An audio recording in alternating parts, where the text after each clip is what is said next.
तो दोस्तों, स्वागत है आपका अपने YouTube channel Rohit Goswami law classes में। और आज मैं आपको कराने वाला हूँ LLB थर्ड ईयर, सेम है आपका 6, कोड नंबर है 6003 या 603। एक्ट है आपका ह्यूमन राइट, मानवाधिकार। क्वेश्चन नंबर है आपका 1। ये शॉर्ट का क्वेश्चन है। यहाँ से आपका शॉर्ट एंड वेरी शॉर्ट दोनों ही वेरी वेरी शॉर्ट दोनों ही प्रकार से क्वेश्चन बन सकते हैं। ज्यादातर ये शॉर्ट है। महिलाओं के प्रदत्त अधिकार। अब से पहले मैं आप काफी क्वेश्चन करा चुका हूं, आप प्लेलिस्ट जाकर उन्हें देख सकते हो। महिलाओं को प्रदत्त अधिकार का मतलब है महिलाओं को कौन कौन से अधिकार दिए गए हैं। क्वेश्चन है 1, महिलाओं को प्रदत्त संरक्षण, प्रोटेक्शन गिवन टू वुमेन। उत्तर है हमारा मानव अधिकारों की सार्वभौमिक घोषणा में जो हमारे मानवाधिकार हैं जिनकी सार्वभौमिक घोषणा की गई थी, जिसके अंतर्गत 30 आर्टिकल्स बताए गए थे जिनका वर्णन हमने पहले किया है क्वेश्चन में। क्वेश्चन नंबर 6 में हमने उसका वर्णन किया था, और जो मानवाधिकार वाला क्वेश्चन था वहां पर भी हमने इसका वर्णन किया था। तो ये 2 बार हमने इसका क्या है वर्णन किया था, सार्वभौमिक वाले में भी और मानवाधिकार वाले में भी इनका वर्णन किया था। उन्हीं आर्टिकल्स में महिला मानवाधिकारों की सार्वभौमिक घोषणा में महिलाओं के विरुद्ध हो रहे भेदभाव को रोकने के लिए महासभा ने 7 नवंबर 1967 को महिलाओं के विरुद्ध भेदभाव की समाप्ति की घोषणा को स्वीकार किया। आज के वर्तमान समय में आप देख रहे हो कि जो महिलाओं के लिए जो अधिकार हैं वो पुरुष और महिला दोनों के लिए बराबर हैं। महिलाओं के साथ पुरुषों को लेकर किसी भी प्रकार से भेदभाव नहीं किया जाएगा। समान वेतन मिलेगा, समान संरक्षण मिलेगा, समान सुरक्षा दी जाएगी, और बहुत सी ऐसी चीज है जहां पर पुरुषों को पहले अधिकार था वहां अब महिलाओं को भी अधिकार दे दिया गया है। और महिलाओं को ये विशेष अधिकार सार्वभौमिक घोषणा के आर्टिकल्स में दिए गए हैं, और ये 7 नवंबर 1967 को स्वीकार किया गया था। इसके सिद्धांतों के त्वरित कार्यान्वयन के लिए एक अभिसमय 8 दिसंबर 1979 को 1979 जो 1981 में परिवर्तन यानी लागू में आया, जिसके जिसके अक्टूबर, यहां पर लिखना, जिसको अक्टूबर 1 2004 तथा 4 तक 178 राज्य पक्षकार बन चुके हैं।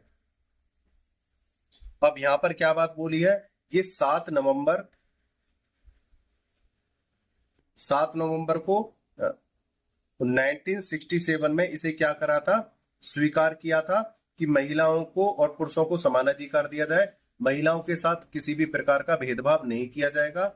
और आगे फिर क्या हुआ, 18 दिसंबर को 1979 में इसके ऊपर क्या है विधि बनाई गई, और तीसरे नंबर पे 1981 में क्या है इसे परिवर्तन यानी लागू किया गया। ध्यान रखना इस तथ्य को।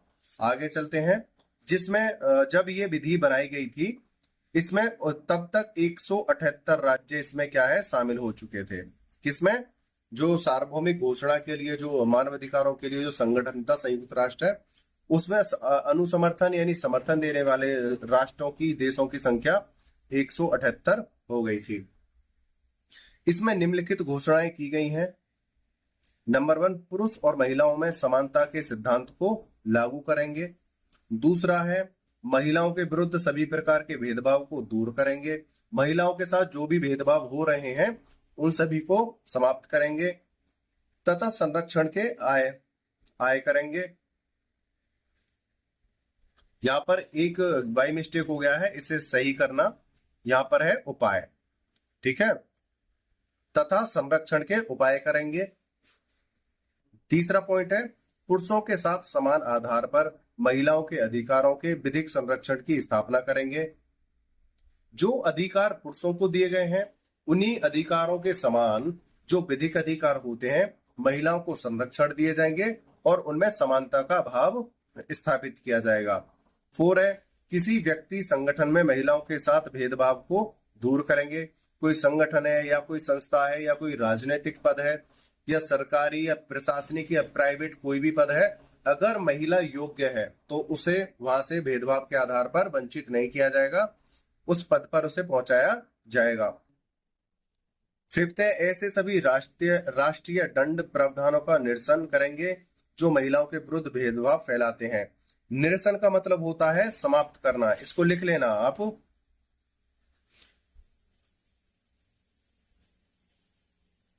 तो निरसन का अर्थ क्या है? समाप्त करना, ठीक है। ऐसी सभी राष्ट्रीय दंड प्रावधानों का निरसन यानी समाप्त करेंगे जो महिलाओं के विरुद्ध भेदभाव फैलाते हैं। ऐसे सभी कानूनों को, ऐसी दंड विधियों को, ऐसी व्यवस्थाओं को, सबको समाप्त किया जाएगा जो महिलाओं के प्रति गलत धारणा रखती हो या उनके विरुद्ध हो।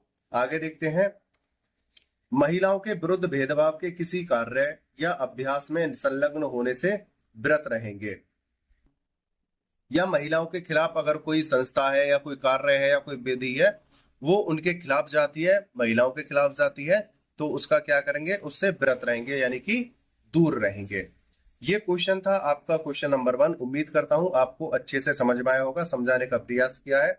अगर कोई त्रुटि रहती है तो उसके लिए मैं क्षमा प्रार्थी हूँ। आपने वीडियो को अंत तक देखा है, मुझे अच्छे से सुना है, उसके लिए धन्यवाद। टेक केयर, बाय बाय, जय हिंद, जय भारत।